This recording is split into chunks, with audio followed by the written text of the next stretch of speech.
محترم حضرات، قابل صد احترام معزز سامعین، گزشتہ جمعۃ المبارک میں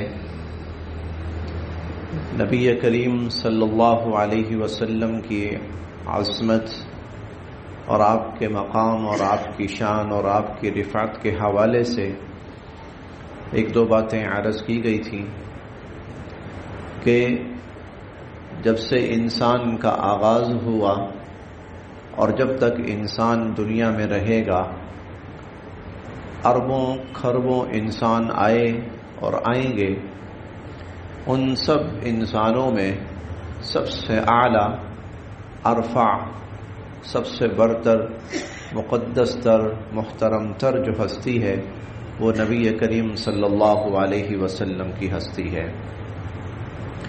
اور اللہ رب العزت نے حضور علیہ الصلاۃ والسلام کو جس اعلیٰ نبوت سے سرفراز فرمایا، وہ اعلیٰ نبوت اپنی مثال آپ تھی، اور اس کی پوری تفصیل گزشتہ جمعۃ المبارک میں آپ کے سامنے بیان کی جا چکی ہے۔ گفتگو کے آخر میں ایک سوال میں نے آپ حضرات کے سامنے رکھا تھا کہ اس قدر بلند تر، ارفع تر، مقدس تر، محترم تر، مبارک تر ہستی کو اللہ رب العزت نے دنیا میں بھیجا ہے، تو پھر یقیناً کوئی بہت بڑا مقصد تھا جس کے لیے حضور علیہ الصلاۃ والسلام کو بھیجا گیا، کوئی بہت بڑا کام تھا جو دے کر حضور علیہ الصلاۃ والسلام کو بھیجا گیا۔ ایک حدیث مبارکہ، اس کا ایک حصہ آپ کے سامنے میں نے نقل کیا تھا کہ حضور علیہ الصلاۃ والسلام کا فرمان مبارک ہے کہ بعثت، اور ایک جگہ ہے ارسلت الی الخلق کافہ، کہ اللہ رب العزت نے مجھے ساری مخلوق کے لیے نبی بنا کر بھیجا ہے۔ مخلوق کا مطلب ہے ہر وہ چیز جس کو اللہ رب العزت نے پیدا فرمایا، تو یہ پوری کائنات جہاں جہاں جو جو چیز ہے، تو حضور علیہ الصلاۃ والسلام اللہ کی طرف سے اس سب کے لیے نبی اور رسول بن کر تشریف لائے۔ انبیاء علیہم السلام سے عہد لیا گیا حضور علیہ الصلاۃ والسلام کے حوالے سے، لیکن یہ ساری تفصیل میں عرض کر چکا ہوں۔ سوال یہ تھا آخر وہ کیا مقصد تھا، اور وہ کتنا بڑا مقصد ہوگا کہ جس کے لیے رسول اللہ صلی اللہ علیہ وسلم کو دنیا میں مبعوث فرمایا گیا اور آپ کو دنیا میں بھیجا گیا۔ آج اس پر مختصر سی بات کرنی ہے، اور وہ بات کرنے سے پہلے آپ اس وقت دنیا کا ایک مختصر سا خاکہ سامنے رکھیے کہ دنیا جو ہے وہ اپنے رب کی پہچان اور معرفت فراموش کر بیٹھی تھی۔ دنیا اپنے رب کی معرفت اور اپنے رب کی پہچان وہ بھول چکی تھی۔ اس سے بھی پہلے تھوڑا سا پیچھے جائیں، اللہ رب العزت نے جب انسانی ارواح کو پیدا فرمایا تو تمام ارواح کو، انبیاء علیہم السلام بھی اس میں تھے، اور انبیاء علیہم السلام کے علاوہ بقیہ انسان بھی ان میں تھے، ان سب کی سب ارواح کو اپنے سامنے جمع فرمایا، اور جمع فرما کر ان سے ایک سوال کیا، الست بربکم، کہ میرا اور تمہارا تعلق کیا ہے، میری پہچان اور معرفت کیا ہے، میں کون ہوں، تم کون ہو۔ یہ بات اللہ تعالیٰ نے وہاں سمجھائی۔ ابھی ہم روحیں تھی، میں بھی تھا، آپ سب بھی تھے وہاں پر، ہم سے پہلے جو انسان گزرے وہ بھی تھے، اور ہم سے بعد میں جو انسان آئیں گے وہ بھی تھے وہاں۔ سب کی روحوں کو جمع کیا، جمع کر کے اللہ رب العزت نے ان سے پوچھا کہ الست بربکم، تمہیں پتا ہے تمہارا رب کون ہے؟ تمہیں پتا ہے تمہارا رب کون ہے؟ رب وہ ہے کہ جو تمہارے تمام تر معاملات کا پورا اختیار رکھتا ہے. تمہیں چاہے پیدا کرنا ہو، تمہیں چاہے رزق دینا ہو، تمہیں چاہے کوئی نفع پہنچانا ہو، تمہیں چاہے کوئی خوشی دینی ہو، تمہیں چاہے کوئی صحت دینی ہو، تمہیں چاہے مشکل سے نکالنا ہو، اور تمہیں کتنا عرصہ دنیا میں رکھنا ہے، کتنا عرصہ زندگی دینی ہے، کتنی اولاد دینی ہے، کتنا مال و دولت دینا ہے، کتنے رشتے ناطے دینے ہیں، زمین کے کس حصے میں تمہیں پیدا کرنا ہے، کس خاندان کس نسل میں پیدا کرنا ہے، اور تمہیں کہاں کہاں دنیا کے اندر کب کب رکھنا ہے، جس ذات کو اس سب پہ پورا اختیار، وہ ہے رب. ہمیں ابھی پیدا نہیں کیا گیا، ابھی ہماری روحیں تھیں، صرف ان روحوں کو سامنے لا کر سوال کیا گیا الست بربکم، کیا میں تمہارا رب ہوں یا نہیں؟ میں تمہارا رب ہوں یا نہیں؟ سب نے کہا بلا بلا بلا بلا، ہاں ہاں ہاں یا اللہ، آپ ہی ہمارے رب ہیں، آپ ہی ہمارے رب ہیں. سب سے پہلے اس بات کا اقرار کہ آپ ہی ہمارے رب ہیں، یہ رسول اللہ صلی اللہ علیہ وسلم کی روح مبارک نے کیا. اے اللہ، میں مانتا ہوں کہ مجھے پیدا کرنے، مجھے زندگی دینے، مجھے ہر عزت منصب مرتبہ دینے، مجھے کہاں کس خاندان، کس قوم، کس قبیلے میں پیدا کرنا، کتنا رزق دینا ہے، کیا مقام دینا ہے، کیا عزتیں دینی ہے، کیا فتوحات دینی ہے، کہاں کہاں میں نے اپنی زندگی بسر کرنی ہے. اللہ، میں اس کا اقرار کرتا ہوں، اس سب کا اختیار آپ کے قبضے قدرت میں. حضور علیہ الصلوۃ والسلام نے اعتراف کیا، اقرار کیا. حضور علیہ الصلوۃ والسلام کی زبان اقدس سے، روح کی جو زبان ہے، اقرار سن کر سب نے اقرار کیا کہ اللہ، ہم اس بات کا اقرار کرتے ہیں کہ آپ ہی ہمارے رب ہیں. اللہ تعالیٰ نے اس موقع پر ہمیں ایک بات کہی، شہیدنا، تم اس بات کی گواہی دے رہے ہو اور میں تمہیں اس بات پہ گواہ بنا رہا ہوں، ان تقولوا یوم القیامت انا کنا عن ھذا غافلین، قیامت کے دن مجھے یہ نہ کہنا کہ ہمیں تو پتہ ہی نہیں تھا. رب میں ہوں، مجھے پہچاننا ہے. رب میں ہوں، مجھے پہچاننا ہے. میری معرفت تم نے دنیا میں حاصل کرنی ہے، میری مان کے چلنا ہے. جاؤ روحو، اب واپس چلی جاؤ. انسان دنیا میں آنا شروع ہوا، ساتھ ہی نبی دنیا میں آنے شروع ہوئے. ارے وہ عہد بھولے تو نہیں ہو، ہم یاد کروانے آئے. وہ رب، تم بندے ہو. وہ خالق، تم مخلوق ہو. وہ معبود، تم عابد ہو. وہ رازق، تم مرزوق ہو. وہ مالک، تم مملوک ہو. ہم تمہیں سمجھانے آئے. حضور علیہ الصلوۃ والسلام جب دنیا میں تشریف لائے ہیں، انسان اپنے رب کو بھول چکا ہے. مشرق، مغرب، شمال، جنوب، یورپ، افریقہ، عرب، سب رب کو بھول چکا ہے. سب رب کو بھول چکے ہیں. بڑی بڑی سلطنتیں ہیں. کیسر و کسرا کی سلطنت. کسرا دنیا کے اوپر ایک سپر پاور، صدیوں تک سپر پاور کے لحاظ سے دنیا کے اوپر حکومت کرنے والے. اور زعم میں کیا آ گیا تھا، ہم میں سے جو بادشاہ ہے بس وہی خدا ہے. دنیا آتی تھی، آ کے ان کے سامنے سجدے کرتی تھی، ان کے قصیدے پڑھتی تھی. دنیا آتی تھی، نفع نقصان کا مالک سمجھتی تھی.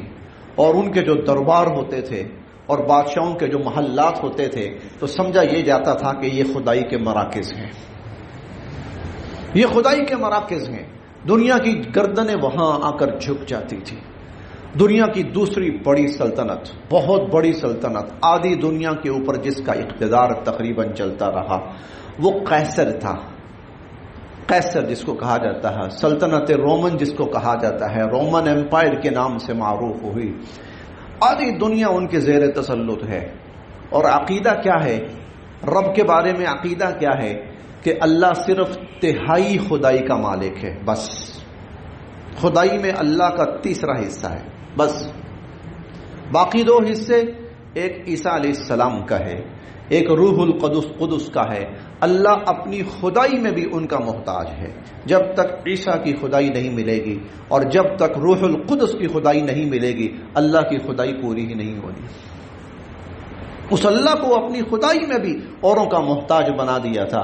قرآن کریم نے یہ جو کہا نا لا تقولوا ثلاثہ, یہ 3 خداؤں والی بات نہ کرو, انتہوا باز آ جاؤ, انما اللہ الہ واحد, اللہ ایک ہے.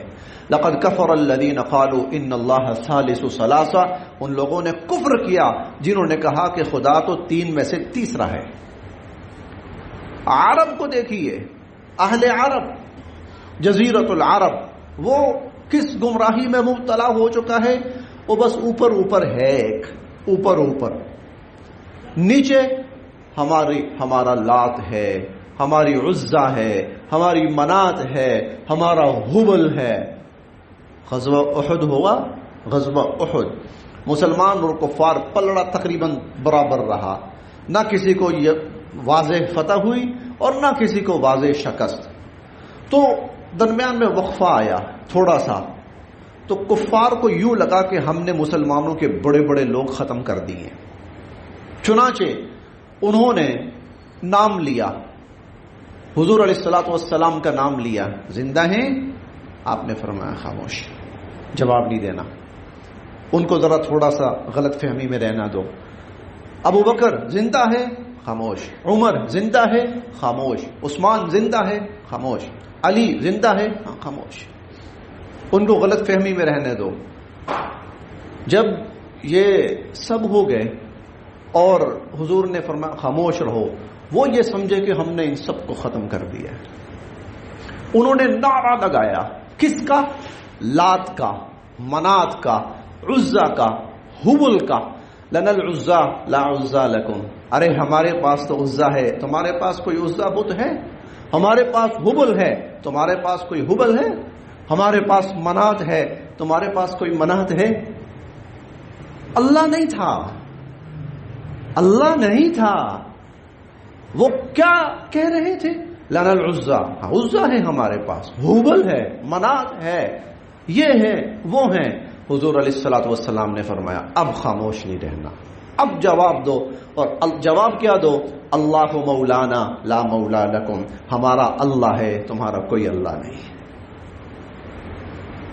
ہاں خدا کو الگ کر دیا تھا, فراموش کر دیا تھا, کہیں تصور کے اندر تھا کہ وہ ہے بس اوپر. بس ہمارے معاملات سے اس کا کوئی تعلق نہیں ہے, اس نے ہمیں پیدا کر دیا, بس کافی ہے. خدا کو اس حد تک وہ لوگ, تو پوری دنیا اتنی بڑی گمراہی میں مبتلا ہو چکی تھی کہ جو پیدا کرنے والا تھا اسی کو فراموش کر دیا تھا. ذرا پیچھے جائیں نا, ذرا پیچھے جائیں. وہ فرعون کیا دعویٰ کر رہا ہے؟ انا ربکم الاعلی, تمہارا سب سے بڑا رب میں ہوں, تمہارا سب سے بڑا رب میں ہوں, اور میں نہیں سمجھتا کہ میرے علاوہ کوئی تمہارا رب ہو سکتا ہے. میں نہیں سمجھتا میرے علاوہ تمہارا کوئی رب ہو سکتا ہے. اور یا حامان ابن لی صرحا لعلی ابلغ الاسباب اسباب السماوات فاطلع الى الہ موسیٰ وانی لاظنہ کاذبا. اے حامان میرے لیے بڑا اونچا کوئی مینار بناؤ, میں اس میں چڑھ کے جھانکتا ہوں کہاں ہے موسیٰ کا خدا, اور میں یقین رکھتا ہوں کہ موسیٰ جھوٹا ہے, کوئی خدا نہیں, بس خدا میں ہوں. انا ربکم الاعلی. نمرود کا واقعہ خود قرآن کریم میں ہے. الم تر الی الذی حاج ابراہیم فی ربہ ان آتاہ اللہ الملک اذ قال ابراہیم ربی الذی یحیی ویمیت. ابراہیم علیہ السلام فرمانے لگے رب, میرا رب وہ ہے جو زندگی دیتا ہے اور موت دیتا ہے. وہ کہنے لگا انا احیی و امیت, زندگی موت تو میں دیتا ہوں, زندگی موت تو میں دیتا ہوں, رب تو میں ہوں. حکمران خدا بنے بیٹھے تھے, اپنے آپ کو سجدے کرواتے تھے, بت بنائے ہوئے تھے, ان کو سجدے کیے جاتے تھے. صفا، مروہ، خانہ کعبہ، مطاف، ساری جگہ بتوں سے بھری ہوئی تھی. اور آپ ہندوستان کی طرف آ جائیں، پورا ہندوستان شرک سے بھرا ہوا تھا. وہ جس نے ساری کائنات بنائی، جس نے پیدا کیا، جو زندگی دینے والا ہے، رزق دینے والا ہے، موت کائنات اس کو بھول چکی تھی، غافل ہو چکی تھی اس سے. اور جب کوئی کہتا تھا نا کہ نہیں وہ ایک اللہ ہے، وہ ایک اللہ، تو آگے سے کہتے تھے اجعل الآلہۃ الہا واحدا. واہ عجیب بات، اتنے سارے معبودوں کو چھوڑ کر کے تھا ایک معبود. ان ھذا لشیء عجاب. تو بڑی ہی عجیب بات ہے، بڑی ہی حیران کن بات ہے. یہ خدا کو بھول چکی ساری دنیا، مشرق، مغرب، شمال، جنوب، ایشیا، افریقہ، عرب اور دنیا، سب کی سب رب کو بھول چکی. پھر محمد الرسول اللہ صلی اللہ علیہ وعلی آلہ واصحابہ واحبابہ وازواجہ وذریاتہ واہل بیتہ سلم تسلیما کثیرا، ان کو منتخب فرمایا گیا ساری دنیا کو جا کر میرے رب ہونے پر لے کر. بہت بڑی بات ہے. جہاں تم جاؤ گے ہر بندہ تلوار نکال لے گا، پتھر اٹھا لے گا، زبان کھولے گا. ہاں دنیا سے، عرب و عجم سے اس پر لڑنا پڑے گا، پوری دنیا سے مخالفت مول لینی پڑے گی. ہاں رب کو دنیا نے رب ایسے ہی نہیں ماننا، پوری دنیا آپ کے مخالف ہو جائے گی. حضور علیہ الصلوۃ والسلام پر پہلی وحی آئی تو پہلا واقعہ تھا، آپ پریشان ہو گئے، تھوڑے سے گھبرا سے گئے، گھر تشریف لائے. اما خدیجۃ الکبریٰ رضی اللہ تعالی عنہا نے بڑی تسلی دی. ان کے رشتہ دار تھے ورقہ بن نوفل، عالم تھے وہ، تو ان کے پاس لے گئی. کہا یہ کچھ واقعہ پیش آیا ہے، ذرا بتائیے صحیح کیا معاملہ ہے، کیونکہ وہ تورات اور انجیل دونوں کے عالم تھے. انہوں نے ساری بات سنی، علامات دیکھی، تو انہوں نے کہا کہ ان کو اللہ کی طرف سے نبوت دی جا چکی ہے اور اب سارا معاشرہ ان کا دشمن بن جائے گا. کیوں دشمن کیوں بنے گا؟ اگر کوئی کسی کو سیدھا راستہ دکھائے گا تو آگے سے دنیا دشمنی کرے گی. ہاں کہنے لگے آج تک ایسا ہی ہوا ہے، جس نے بھی انسانیت کو سیدھا راستہ دکھایا ہے اور یہ بات کی ہے ایک اللہ کی، اللہ کے ایک ہونے کی، ساری دنیا اس کی دشمن بن گئی. لیکن وہاں قوم ہوتی تھی، چھوٹی سی قوم، 5000 10,000 15,000 بندے. قل یا ایھا الناس انی رسول اللہ الیکم جمیعا، اے ہمارے نبی ہم نے تو آپ کو ساری انسانیت کی طرف نبی بنا کر بھیجا ہے. جب حضور علیہ الصلوۃ والسلام کو نبوت ملے 12 سال 13 سال ہو چکے ہیں، مدینہ میں کچھ اسلام کی آواز پہنچ چکی، تو کچھ لوگ وہاں سے حج کے موقع پر آتے اور حضور علیہ الصلوۃ والسلام کے دست اقدس پر ایمان قبول کرتے. حضور علیہ الصلوۃ والسلام کے دست اقدس پر ایمان قبول کرتے اور چلے جاتے. تو جب 13واں سال ہے، بیعت عقبہ ثانیہ ہے، تو کچھ لوگ آئے ہیں حضور علیہ الصلوۃ والسلام کے پاس، ایمان قبول کیا اور دعوت دی کہ آپ وہاں تشریف لے آئیے، ہمارے علاقے میں آ جائیے. یہ لوگ آپ کی قدر نہیں کر رہے، یہ لوگ آپ کے ساتھ زیادتی نہیں کرتے، زیادتی کر رہے ہیں، آپ کی بات نہیں مانتے، آپ وہاں تشریف لے آئیے، ہم آپ کی بات مانیں گے، ہم آپ کے پیچھے چلیں گے، ہم آپ کو اس پورے علاقے کا انتظام اور اختیار سب دے دیں گے. ایک صحابی ہیں حضرت عباس رضی اللہ عنہ، حضور کے چچا نہیں، یہ ایک اور صحابی ہیں. انہوں نے ایک عجیب جملہ کہا، عجیب جملہ کہا. کہنے لگے کہ تم جانتے ہو کیا بات کہہ رہے ہو؟ کیا مطلب؟ کہا ان کو لے کے جاؤ گے نا تو اس کا مطلب ہے عرب و عجم سے دشمنی اور لڑائی اور مخالفت مول لینا. لوگے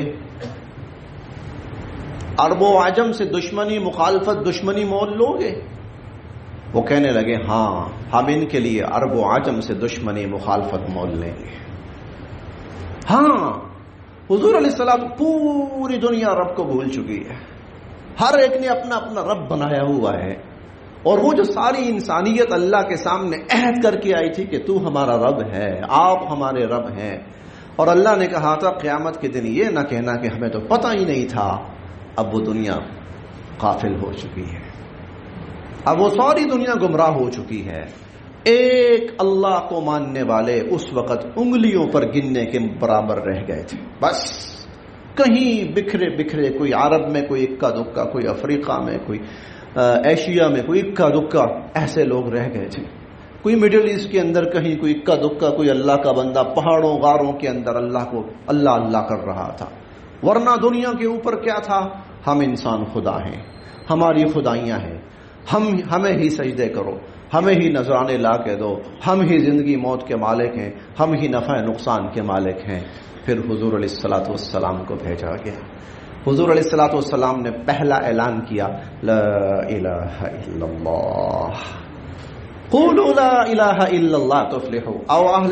آؤ مکہ والو باہر آؤ، صفا پہ چڑھے آپ، پہلا اعلان، اعلانیہ پیغام پہلا، آؤ آئے سب، جی کیا بات ہے؟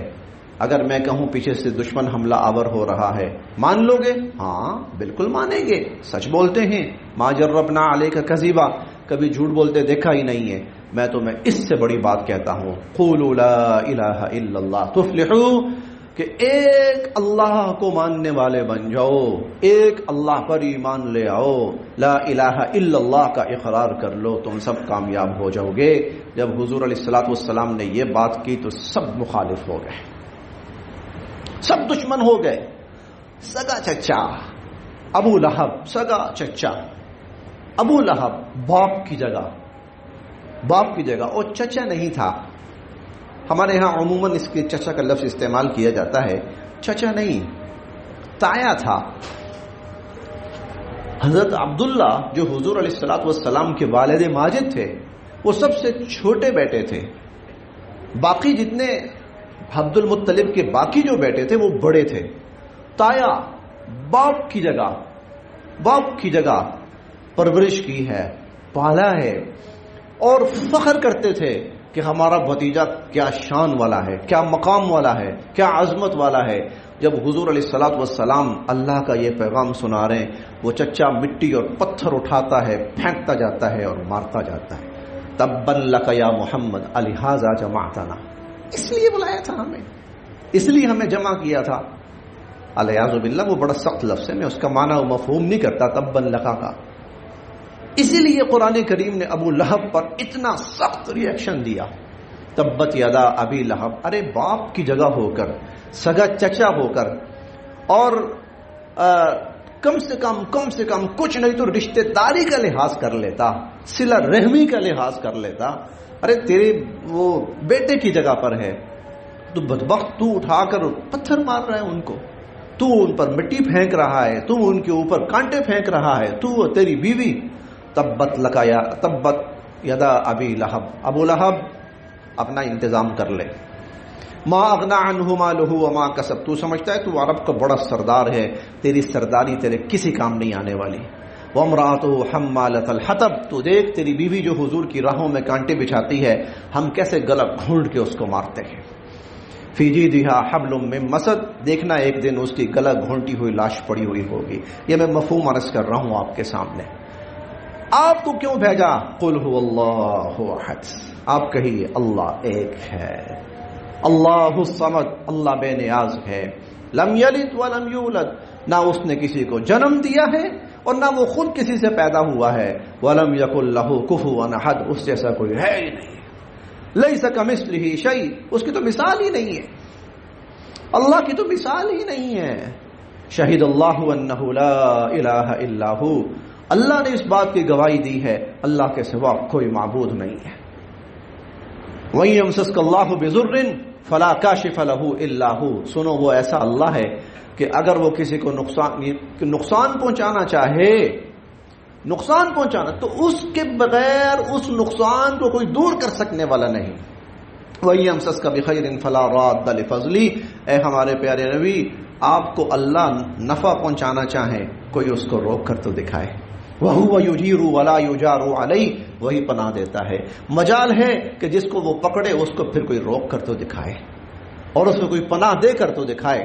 وَإِن يَنصُرْكُمُ اللَّهُ فَلَا غَالِبَ لَكُمْ، اللہ تمہاری مدد کرے تو پھر کون تمہیں شکست دے سکتا ہے. وَإِن يَخْذُلْكُمْ فَمَنْ ذَا الَّذِي يَنصُرُكُم مِّن بَعْدِهِ، اور اگر خدا تمہاری مدد نہ کرے تو تمہیں بتاؤ تمہیں پھر کون فتح یا شکست فتح سے ہمکنار کر سکتا ہے.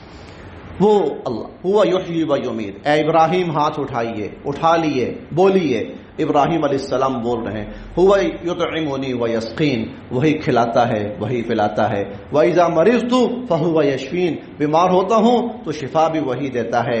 یمیتنی ثم یحیین، مارے گا بھی وہی، دوبارہ زندہ بھی وہی کرے گا. قل هو اللہ احد. ساری دنیا کو بتاؤ جو گمراہ ہو چکی ہے، ساری دنیا جو گمراہ ہو چکی ہے سب کو بتاؤ اللہ صرف ایک ہے. هو اللہ احد. یہ تھا وہ بہت بڑا مقصد. ساری انسانیت کفر و شرک کا ملغوبہ بن چکی تھی، مجموعہ بن چکی تھی، مرکب بن چکی تھی. اس ساری انسانیت کو اتنی بڑی گمراہی سے نکالنا ہے اور سب سے بڑی ہدایت پہ لانا ہے. سب سے بڑی ہدایت. اور وہ سب سے بڑی ہدایت کیا ہے؟ سب سے بڑی ہدایت یہ ہے کہ اس رب کو، اس کی پہچان اور اس کی معرفت حاصل کریں. اب میں بات کو سمیٹتا ہوں. تمام انبیاء علیہم السلام کی جو دعوت کا اور ان کی محنت کا اور ان کی ساری کوشش کا خلاصہ کیا ہوتا تھا کہ انسان اللہ کی صحیح معرفت حاصل کر لے. یہ جملہ یاد رکھیے گا کہ انسان اپنے رب کی صحیح معرفت حاصل کر لے. صحیح معرفت، صحیح معرفت. یہود کہتے تھے ہمیں اللہ کی معرفت ہے، اللہ کے ساتھ شرک بھی کرتے تھے. نصارہ کہتے تھے ہاں ہم اللہ کو پہچانتے ہیں اور اس پر ایمان رکھتے ہیں، ساتھ عیسیٰ علیہ السلام کو اور روح القدس کو شریک بھی بنا رہے ہیں. ارے اہل عرب کے مشرک کہتے تھے ہاں وہ اللہ ہے، فی السماء الہ، وہ آسمان میں معبود ہے، آسمان میں ہم اس کو پہچانتے. لیکن ساتھ اتنے سے انہوں نے بت بنائے ہوئے تھے. ان کو بھی صحیح معرفت نہیں تھی، صحیح معرفت نہیں تھی. اور آج بھی اگر کوئی شخص یہ کہتا ہے ہاں کہ ہماری روزی روٹی فلاں کے ہاتھ میں ہے، ہمارا اقتدار فلاں کے ہاتھ میں ہے، ہمارا نفع نقصان فلاں کے ہاتھ میں ہے، اور ہماری بیماری شفا فلاں کے ہاتھ میں ہے اللہ کے سوا، اس کا مطلب یہ ہے کہ آج بھی وہ گمراہی جو حضور کے زمانے میں تھی وہ موجود ہے، وہ موجود ہے. صحیح معرفت اللہ کی، اللہ کی صحیح معرفت کیا ہے؟ حضور علیہ الصلوۃ والسلام معراج ہجرت کی رات اپنے گھر میں قیام فرما ہے. باہر 100 افراد تلواریں لے کے کھڑے، 100 افراد تلواریں لے کر کھڑے ہوئے. ارادہ کیا کر کے آئے ہیں؟ الیاذ باللہ ثم الیاذ باللہ حضور علیہ الصلوۃ والسلام کو شہید کرنا ہے، شہید کرنا ہے. اللہ تعالیٰ فرماتے ہیں اے ہمارے حبیب باہر نکلی. باہر کیا ہے؟ 100 تلوار. 1 سے بچ جائیں گے، 2 سے بچ جائیں گے، 4 سے بچ جائیں گے، 5 سے بچ جائیں گے، 100 ہے. اللہ کہتے ہیں نکلیے. ایمان اور یقین کیا ہے؟ یہ 100 تلوار اب میرا کچھ نہیں بگاڑ سکتی، یہ 100 تلوار اب میرا کچھ نہیں بگاڑ سکتی. ان 100 تلوار سنتے ہوئے لوگوں کے درمیان سے حضور علیہ الصلوۃ والسلام نکل کر گئے ہیں. حضور ایمان اللہ کا پیش کر رہے ہیں اور اللہ حفاظت فرما کے دکھا رہے ہیں. ہاں جب اس بندے نے مجھ پر یقین کیا ہے نا تو پھر یہ 100 تلواریں کیا بگاڑ لیں گی. یہ 100 تلواریں اللہ کی صحیح معرفت، اللہ کی صحیح پہچان. نفع نقصان اس کے ہاتھ میں، زندگی موت اس کے ہاتھ میں ہے، اقتدار اختیار اس کے ہاتھ میں ہے، عزت ذلت اس کے ہاتھ میں ہے، اولاد وہی دے سکتا ہے. آج پھر انسانیت اللہ کی اس صحیح معرفت سے دور ہٹ چکی. عورتیں جا رہی ہیں نامحرم مردوں کے پاس اور ان کی ناجائز خواہشات پوری کر رہی ہیں. کیوں؟ کسی کی خواہش یہ ہے کہ یہ مجھے بیٹا دے گا، کسی کی خواہش یہ ہے کہ مال دے گا، کسی کی خواہش یہ ہے کہ یہ ملے گا. عورتیں کیا مرد کیا، اللہ کے سوا کسی کو سجدہ کرنا جائز نہیں تھا. آج انسان کو سجدہ کر رہا ہے. مسلمان کے لانے والا، صاحب ایمان کے لانے والا اللہ کے سوا غیر کو سجدہ کر رہا ہے۔ حضور علیہ الصلوۃ والسلام